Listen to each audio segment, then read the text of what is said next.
எப்ப வாசிச்சாலும் இந்த வசனம் இருதயத்தில் ஒரு பெரிய விசுவாசத்தை கொடுக்கும்.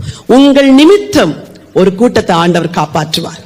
உங்கள் நிமித்தம் உங்கள் குடும்பத்தை ஆண்டவர் காப்பாற்ற. உன் நிமித்தம் உன் வீடு தப்புவிக்கப்படும். உங்க ஒவ்வொருத்தர் வாழ்க்கையை குறிச்சு கர்த்தர் வச்சிருக்கிற திட்டம் நிறைவேறதுக்கு முன்னாடி நீங்க இந்த உலகத்தை விட்டு போக முடியாது. ஹalleluya. Have faith in God. ஆண்டவர்ட்ட நம்பிக்கையோடு சொல்லுங்க, அப்பா ஆயுளை கூட்டி கொடுத்தா நான் இன்னும் பிழைச்சா நான் உங்களுக்காக வாழ்வேன்ப்பா. அப்பா ஜீவனை கொடுத்தா எனக்குரியதெல்லாம் உங்களுக்கு கொடுத்து உங்களுக்காக வாழ்வேன். சந்நிதியில் அகமகிழ்ந்து களி கூறுவே என் அப்பா உம் சந்நிதியில் அகமகிழ்ந்து களி கூறுவே எப்போது உம்மை காண்பே நான் எப்போது உம்மை